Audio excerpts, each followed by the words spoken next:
салом бинандагони азиз, таҳволоти Тоҷикистон ва ҷаҳонро аз радиои Озодӣ пешниҳоди шумо мекунем. Шалои Гулхоҷа ҳастам дар хидмататон. Имрӯз 22 ноябр атрофи ин мавзӯъҳо суҳбат хоҳем дошт. вазирон дар Душанбе аз ҳамкорӣ ва вазъи Афғонистон гуфтанд, ҳомиёни ҳуқуқ ба ислоҳот даъват доранд.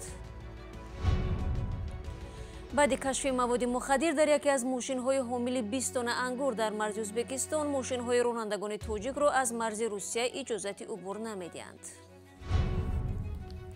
ва устои Сиказан аз он нигарон аст, ки шароити омӯзонидани ҳунарашро барои ҷавонон надорад.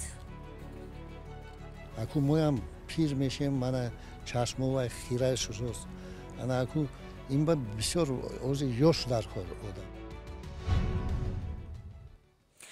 додгоҳи Иркутски Русия се муҳоҷири тоҷикро, ки вагони зисташон оташ зада шуда буд, бо иттиҳоми авбушӣ ва талоши куштор айбдор кардааст. наздикони муҳоҷирон мегӯянд, баръакс ба ҷони онҳо суиқасд шуда буд ва додгоҳ ба ҷои ҷабрдида эътироф кардани муҳоҷирон онҳоро гумонбар медонанд. додгоҳ рӯзи 19 ноябр ҳукм кардааст, ки то 13 январи соли оянда ин муҳоҷирон дар ҳабс боқӣ монанд ва парвандаашон тафтиш шавад.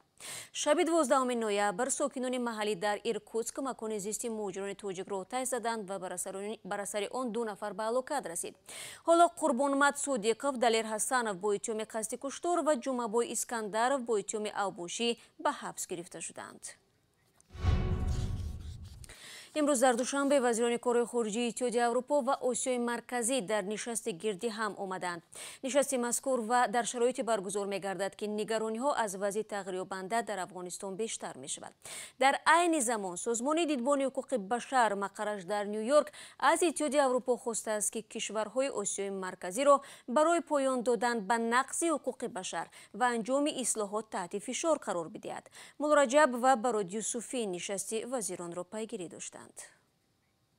پشت این درها نشست 17 وزیران کارهای خارجی اتحادیه اروپا و کشورهای آسیای مرکزی جریان دارد. نشست ساعت 10 به وقت دوشنبه آغاز شد و در نظر است که تا نیمه روز ادامه کند. خبرنگاران را به این نشست راه ندادند، ولی در این نشست وزیران کارهای خارجی 5 کشور آسیای مرکزی از جمله تاجیکستان، ازبکستان، قزاقستان، قرقیزستان و ترکمنستان و همچنین جوزف بورل مسئول سیاست خارجی اتحادیه اروپا اشتراک دارند. موضوعهای اساسی نشست هنوز برای ما روشن نیست، ولی طبق اطلاع منابع رادیوی آزادی افغانستان و وضع تغییرآورده آن یکی از موضوعهای اساسی گفتگوی وزیران کارهای خارجی اتحادیه اروپا و کشورهای آسیای مرکزی خواهد بود. در نظر است که بعد از این نشست یک اعلامیه و یا اظهارات پخش شود و در نظر است که همچنین امروز جوزف بورل مسئول سیاست خارجی اتحادیه اروپا با سراج الدین محردین وزیر کارهای خارجی تاجیکستان و همچنین با امام علی رحمان رئیس جمهوری تاجیکستان دیدار و ملاقات انجام دهد. بعد از ملاقات جوزف بورل و سراج الدین محردین این دو نفر در نزد خبرنگاران برآمد میکنند و در پایان و درباره نتیجه واخرهشان صحبت خواهند کرد. سفر جوزف بورل به تاجیکستان در نظر است که تا روز چهارشنبه ادامه کند و او در جریان این نشست همچنین از نیروگاه نارک دیدن میکند و در پایان سفرش برای روزنامه‌نگاران نشست هم برگزار خواهد کرد. ما این نشست را پیگیری داریم و از جریان آن به شما اطلاع خواهیم داد. مولو رجب یوسفی، برای یوسفی، آزادی کاخ سامان. тавре маълум шуд зимни нишаст ҷозеф борел масъули сиёсати хориҷии иттиҳоди Аврупо гуфтааст, ваз дар Афғонистон бархурди навро ба амнияти минтақаӣ талаб мекунад. ҳамин соатҳо мулоқоти ҷозеф борел бо президент ва вазири корҳои хориҷии Тоҷикистон баргузор мешавад. бинандагони азиз, ҷузъиётро метавонед аз вебсайти радиои Озодӣ пайдо кунед. тақрибан 50 мошини боркашонӣ ки аз Тоҷикистон ба Русия ангури тоифӣ мебурданд, 15 рӯз мешавад дар гузаргоҳи гумрукии Оренбург ва Челябинск банд монданд. дар консулгарии Тоҷикистон дар Уфа мегӯянд барои ҳалли масъала кӯшиш доранд. манбаъҳои наздик ба мақомоти Тоҷикистон ва худи ронандаҳо гуфтанд, марзбонони Ӯзбекистон пас аз ошкор кардани миқдори зиёди маводи мухаддир дар яке аз мошинҳои ҳомили ангури тоифӣ убури ронандагони тоҷикро аз гузаргоҳи Русия масдуд карданд. ҳамкорам Мирзонабии Холиқзод ин мавзӯъро пайгирӣ дошт ва ҳоло дар студия дар бари ман аст. дуруд бар шумо. хуб, охири ҳафтаи гузашта бархе ронандаҳо навишта буданд, ки иҷозаи убур дода шудааст. имрӯз чӣ хабари тоза аст? дуруст шаҳло, баъзе аз ронандаҳо бо ирсоли навори видеоӣ гуфтанд, ки дар ибтидо 8 мошинро барои иваз намудани барчаспи, яъне этикеткаи ангури тоифӣ ба як амбор бурданд ва бо ҳамин раҳо мекунанд. اما امروز نوشتن که برچسب‌ها را این ماشین ها را عوض کردن ولی اجازه ادامه راه را ندادن و از این حدود 50 ماشین بار که هر یکی از 17 تا 20 تن انگور طایفی دارن اجازه دریافت نکردن، همچنان موندن. ابوبکر اشورالیف یک راننده ماشین باربر به روسیه 20 تن انگور طایفی تاجیکستان را انتقال دادنی است نقل کرد که هرچند ماموران گمرک روسیه بار 15 ماشین را فراورده و تفتیش کردند اجازه گذاشتن ندادند. ولی طوری راننده ها میگویند بعد آشکار شدن حدود 200 کیلو مواد مخدر در یک ماشین انگور در سرحد ازبکستان با رسیدن به نقطه گمرکی روسیه پیش روی آنها گرفته شده است. ضمناً خدمات گمرک روسیه در سامانه رسمیش خبر داده است که روزهای 16 و 17 نوامبر با هدف پیشگیری از ورود مال و مواد ممنوع در گذرگاه با قزاقستان عملیات گذرانید. اما قضیه وابسته به راننده‌های تاجیک را شرح نداده است. باتورجان خلیلوف راننده بنمانده تاجیک در گذرگاه سگرچینی ارنبورگ میگوید اگر از درون انگورهای یک ماشین باربر مواد مخدر یافته باشند گناه راننده‌های دیگر چی است؟ اگر میخوان خوب تفتیش کنند و اجازه گذاشتن دهند 10 روز باز در وضعیت بد قرار داره میگوید او.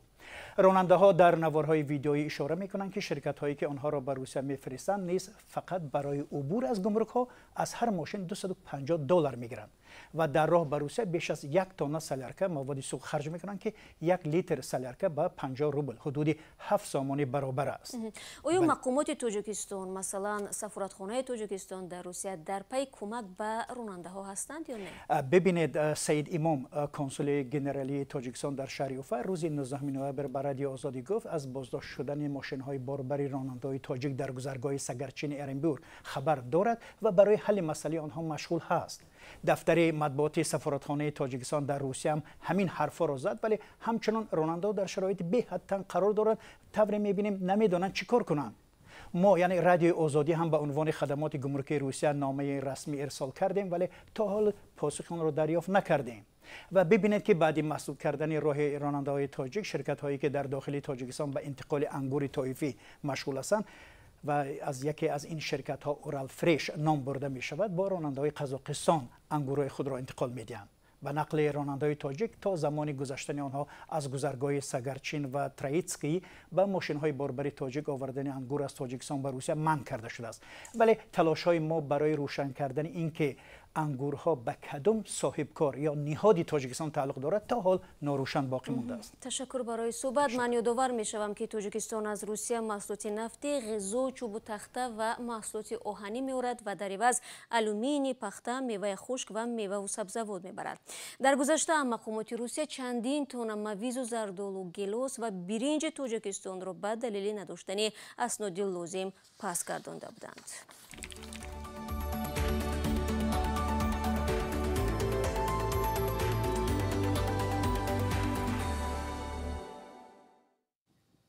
شما برنامه اخبار آزادی رو تماشا دارید. انتظار می رود دادگاه عراق هفته آینده قرار درباره عقد نکاح دختری 12 ساله را صادر کند که به گفته پدرش اختیاری با مردی ازدواج کردن است. ولی حامیان حقوق به این حرفهای پدر باور ندارند و میگویند طفلی را که باید مکتب خواند و کودکی کند مجبور به شوهر دادنی هستند. طاهری سفر گزارش می‌دهد.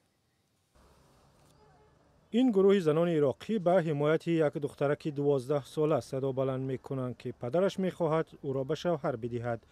حامیان حقوق زن در عراق روز 21 نوامبر در شهر کاظمیه جمع آمدند و در نزد دادگاه اعتراض کردند که قرار بود نکاح دخترک با نام اسرا را رسمی کند. آنها میگویند دادگاه‌های عراق روزانه صدها عقد نکاح با نابالغان را رسمی می‌کنند. ما اینجا هستیم تا با تجاوز کودکان که با نام ازدواج صورت میگیرد مخالفت کنیم. دادگاه‌های عراق روزانه صدها عقد نکاح کودکان 12, 11 و 15 ساله را رسمی میکند. ما اینجاییم که نه تنها برای اسرا بلکه با ده‌ها عقد نکاح مخالفت کنیم که بسته میشوند. در عراق سن ازدواج از 18 ساله بالاست و در صورت رضایت والدین و دادگاه می توانند و 15 ساله ها حق شوهر کردن یا زن گرفتن را بدهند. مادر اسرا که نخواسته است نامش آشکار شود میگوید که دخترش را تجاوز کردند و پدرش او را دزدیده است تا به شوهر بدهد. از این سبب قضیه او حامیان حقوق زن در عراق را به خشم آورده است. با کدام عقل دختری 12 ساله را برای منافع خصوصی به شوهر می‌دهند؟ با کدام حق، با کدام منطق؟ مگر وجدان انسان این را قبول می‌کند؟ من برای تصویر پدر او کلمه نمی‌یابم. بی حیا، بی وجدان، ناآدم، کلمه هم کافی نیست. نکاح دینی عامل اساسی فروپاشی جامعه از همپاشی خانواده‌ها و ربودن کودکی از فرزندان است. یک دختری که 12 ساله باید با بازیچه‌هایش بازی کند و فیلم‌های تصویری بیند، نه اینکه بار مسئولیتی را کشد که وزنین‌تر از سن و جسم و عقل اوست. مقامات عراق گفتند با اسرا و پدر و شوهرش ملاقات کردند و او گویا گفته است که کسی او را به ازدواج مجبور نکرد. دادگاه عراق گفته است تقدیر اسرا روز 28 نوامبر حل می شود. ازدواج کودکان در دهات عراق و دیگر کشورهای عربی زیاد است. عنعنه ارتجاعی که به گفته حامیان حقوق جنایت به ضد کودکی و کودکان است. برمیگردیم به تاجیکستان. در این کشور هنر قدیمی سیکه‌زنی در میز احیا می شود، ولی هنرمندانی که به سیکه‌زنی مشغولند میگویند شرایط کاریشان زیاد خوب نیست تا اینکه شاگردان بیشتر به وای رسانند. برای یوسفی همین موضوع را ادامه می‌دهد. нишони тоҷикистон дар муҷассамаи бунёдшавандаи 30-солагии истиқлолияти тоҷикистон дар маркази Душанбе яке аз намунаҳои кори устои сиказан Раҳмон Сатиев аст. мис барои бо усули сиказанӣ тасвир кардани нишони тоҷикистонро аз узбекистон ворид кардаанд. доираи нишони сохтаи Сатиев барои муҷассамаи 30-солагии истиқлолияти тоҷикистон 3.5 метр аст. аввал сурати ҳамин нишона мекашем дар коғаз, اینا کارتون میگن. در کارتون میکشن کرده بعد با آهن میگذارونن. وقتی که آهن با گذارونن بعد уже کار سر میشد. سیکه‌زنی. اكو اینجا اسبابای مخصوصی که با همونو کار میکنیم. Сатиев нишони бузурги сиказаниро дар тӯли 1 моҳ офаридааст. ӯ бештар аз 40 сол аст ки ин ҳунари қадимии ниёгони тоҷиконро зинда нигоҳ медорад.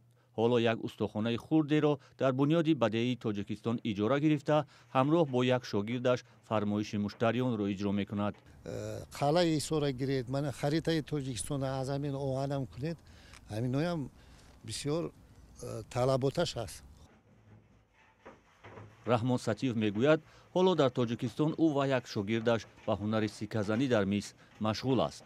ӯ имкони тарбияи шогирдонро надорад, зеро устухонааш бисёр кӯчак аст ва ҳам маҳсулот барои сиказанӣ гарон аст. ҳатто дар донишгоҳу донишкадаҳо имкони омӯзонидани ҳунари сиказанӣ дар мисрро надоранд, ки мояи нигаронии ҷиддӣ аст. моям синни соли моям бисёр вай шуд. барои ин кор асосан чашм. аку моям пир мешем, мана чашмовай хира шудост. ана аку این با بسیار اوز یوش در کار آدم ذهنش وای باشد همین کار با برای همین تیار کردن در کار. البته اکو این از من وابسته نه.